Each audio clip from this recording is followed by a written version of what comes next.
entrevista con el biólogo marino Alfredo López Fernández. Muchas gracias por su tiempo y vamos a empezar la entrevista. Usted estudió biología marina. ¿Cómo lo prepararon sus estudios para el trabajo que realiza en el CEMA? A ver, eu estudiei bioloxía mariña, pero nos estudios non se deu absolutamente nada do que estou facendo agora. O mundo dos cetáceos o descubrín de casualidade, andando polas praias e polo mar, e a partir de aí, pois, a curiosidade que me causou, pois, me levou a investigar, pois, todo ese mundo, non? Do que non sabíamos prácticamente nada.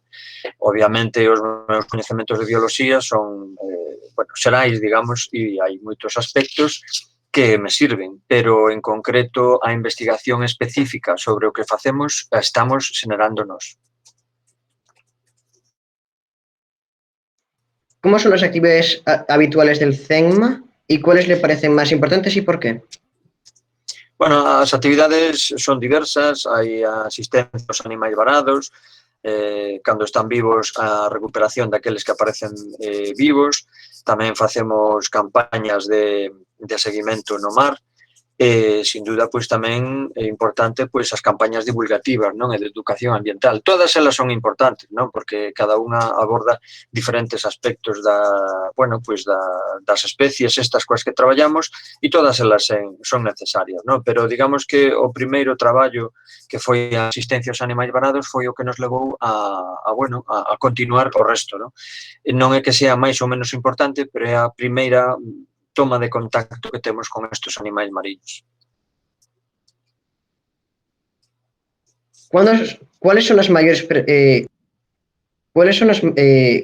mayores causas de que algunas especies de animales marinos se vean en peligro? Bueno, pois, sin duda, a principal causa son as actividades humanas, non? A consecuencia das actividades humanas, algunhas directas, como pode ser pois, a caza directa ou a pesca, bueno, aínda que é indirecta porque non se digamos, o objetivo da pesca non é capturar cetáceos, pero sí que morren directamente pois nas redes, non? Pero despois hai outras actividades que teñen unhas consecuencias indirectas nos cetáceos, como outras especies mariñas, como pode ser a contaminación, non? Porque contaminación pois é toda unha serie de sustancias que chegan ao mar que non deberían estar ali, pero que, bueno, pois por diferentes motivos chegan e van afectando a vida dos animais mariños. Respecto al calentamiento global, ¿cómo afecta a las especies marinas y en particular a los mamíferos marinos? Bueno, o quecemento global afecta no sentido de que cambia a distribución das especies, non? Pois se unhas especies viven nun rango de temperatura determinado e ese rango de temperatura varía hacia máis ou hacia menos, pois esas especies pois terminan cambiando de sitio, non? En este caso, pois a temperatura oceánica tende a aumentar, por tanto, e a do planeta en xeral, e, por tanto, pois que nos podemos encontrar especies que vivían augas máis cálidas e que agora pois viven aquí, non? De todas formas, os mamíferos mariños son especies que teñen un grande rango de soportar a temperatura, non? E, por tanto, que non cambian de sitio porque a temperatura varíe 1 grado, non? Digamos. De feito, incluso se dan uns fenómenos que chamamos o paradoxo do cambio climático e é que nos encontramos especies que viven en augas máis frías, incluso aquí, non? Como poden ser pois as focas, non? Os lobos mariños. E bueno, eso é un poquinho complexo de explicar, pero que en resulta sí que é consecuencia do cambio climático. Los ríos van bastante llenos de contaminantes y los llevan al mar. ¿Cómo afecta esta polución a los animales marinos y en especial a los mamíferos marinos que viven y comen cerca de la costa? Bueno, pois os ríos pois fan chegar ao mar pois toda unha serie de cousas, por así decirlo, de materiais, de materia provinte dos continentes, non? Eso non é sempre negativo, non? Pois porque de forma natural pois chegan áridos, chegan alimento, etcétera, etcétera. O que pasa que debido pois o que decíamos da consecuencia das actividades humanas, pois tamén chegan sustancias contaminantes, chegan plásticos, etcétera, non? Obviamente pois vai a afectar máis aquelas especies que viven máis cerca da costa, como poden ser pois os arroaces, o golfiño común, e en menor medida a especies que viven máis lonxe da costa, como as baleas e os cachalotes. pero que de alguna maneira tamén afecta a todos, porque, por exemplo, a ingestión de plásticos afecta a todos os seres mariños. En este momento temos unha tartaruguiña en recuperación que leva pois unha semana defecando plásticos, non? E iso, pois, non sabemos de onde veñen esos plásticos, pero que, efectivamente, pois os ríos, a través dos ríos, chegan moitos plásticos ao mar, sin duda. También, cerca de las costas pasan muchos barcos y a veces los animales chocan con ellos. ¿Cómo afecta a estas especies marinas y cómo cree que se puede solucionar este problema?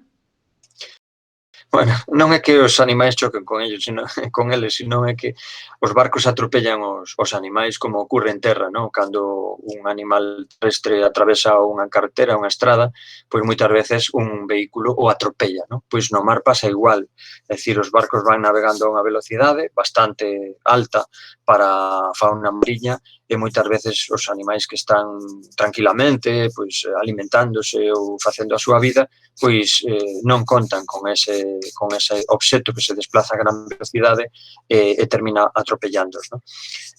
O tráfico marítimo vai a influir de varias maneiras sobre os mamíferos mariños. Unha delas é o que decíamos das colisións e outra é a través do sonido. O tráfico marítimo está introducindo no mar moito ruído e o ruído pois é un inconveniente para desenvolver a vida dos animais mariños, sobre todo dos cetáceos, porque para eles unha parte moi importante da súa vida é a acústica e, por tanto, que o ruído o que fai é interferir na súa acústica, non? É como se de repente estuéramos pois nunha sala chea de xente e unha persona dun extremo da sala quixera falar coa outra que está no outro extremo da sala, non? Para poder entenderse, cando habitualmente poderían falar en un tono normal, pois terían que berrar. Pois iso é o que lles pasa aos cetáceos no mar cando están pois rodeados de moitísimo ruído que está causado polas embarcacións, non? Sobre todo.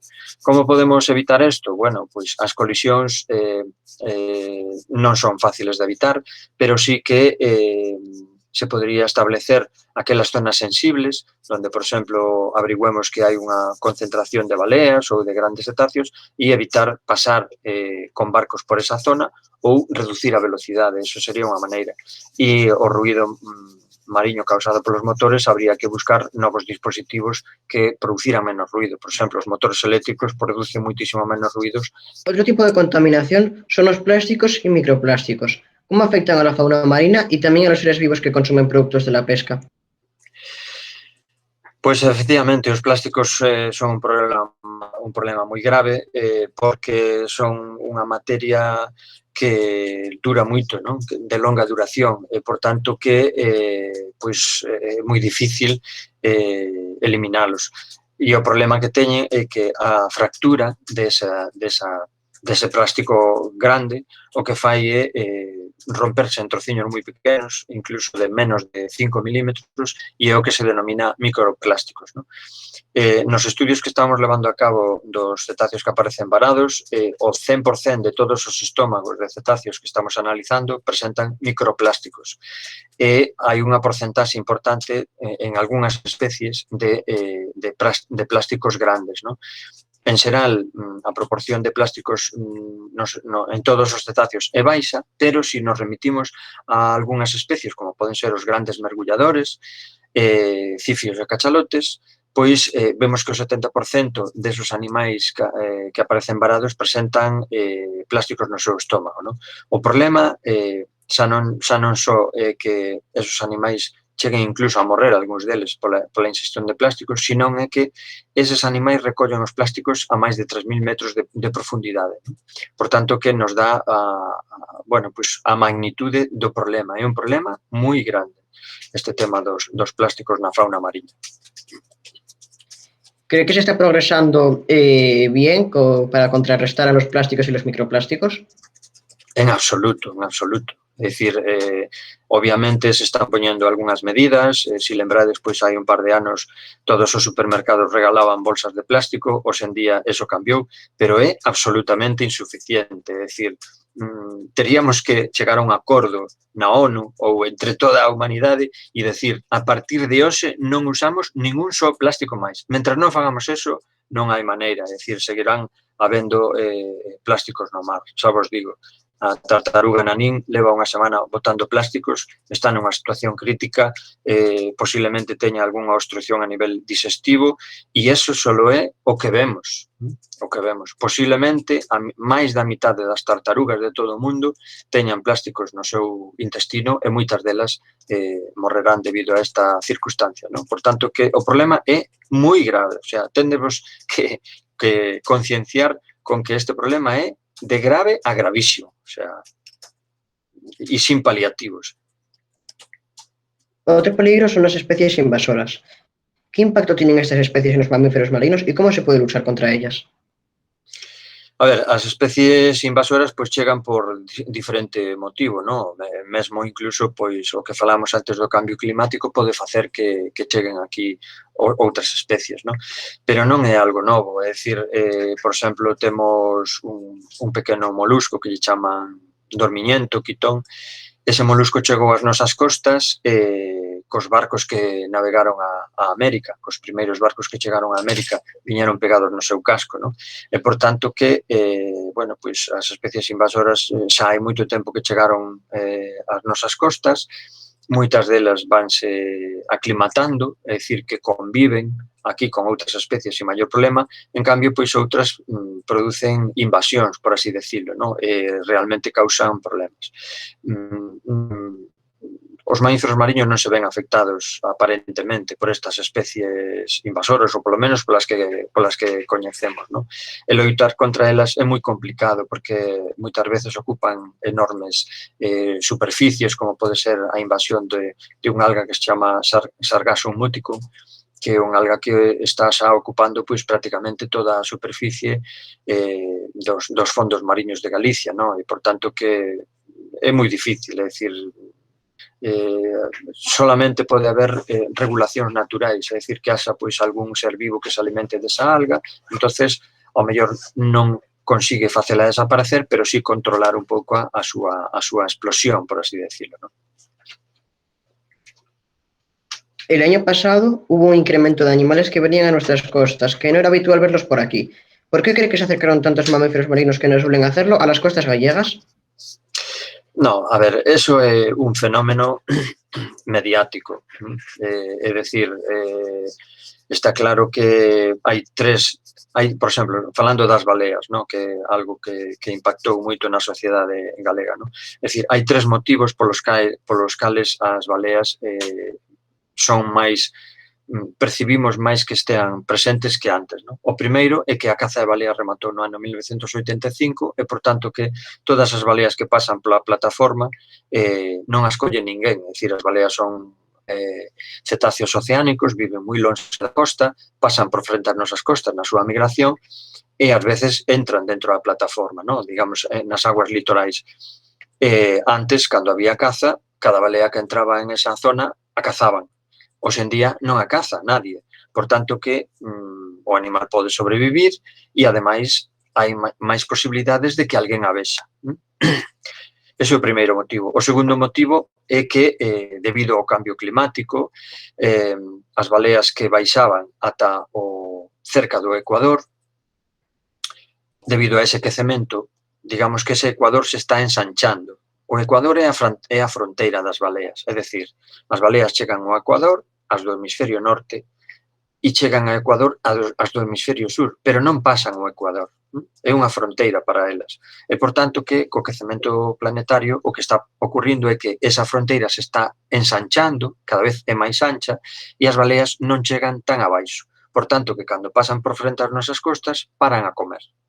Ese é o segundo motivo polo cal hai esa percepción de que aumentaron as baleas. E o terceiro motivo é, digamos, social. É dicir, hoxe en día todo o mundo ten un teléfono que antes non tiña e en un 0, pois rebotan unha fotografía 1000 veces. E entonces, eses tres motivos dos que falamos, o que provocan é unha sobreexposición, por así decirlo, da presencia das baleas nos medios de comunicación, ¿no? Pero as baleas estuveron sempre aquí. ¿Cree que esto se repetirá anualmente o cada cierto tiempo? Bueno, a ver, xa decíamos, as baleas estuveron sempre aquí, por tanto que ese fenómeno de paso de baleas polas nosas costas vai darse sempre, pero xa dixemos que había unha circunstancia, digamos, ambiental debido a ese cambio climático ou ese ensanchamento da súa fronteira, non? Eso solamente non lo poden decir elas. Si é algo circunstancial que pasou pois, nos últimos 2 ou 3 anos ou realmente vai a seguir sendo así. Eso solamente non lo poden decir elas e solamente pois, o estudio en longas series anuais é o que nos pode permitir chegar a esa conclusión. Actualmente hay especies que sufren un peligro potencial. ¿Cuáles son los animales marinos con más probabilidades de extinguirse en la actualidad y qué consecuencias puede tener esto en el futuro?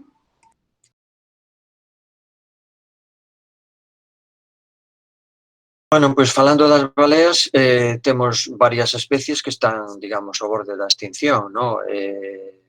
Dentro das especies das baleas hai varias, hai a balea común, a balea boreal, a balea libranca, a balea azul e a balea xibarte, non? Por exemplo, a balea azul é unha especie que está ao borde da extinción pois dende, digamos, mediados do século XX, debido á intensa caza pois de principios do século. Digamos que en 50 anos en 50, 60 anos prácticamente se levou a esa especie ao borde da extinción, no? Igual que pasou coa balea xibarte, no?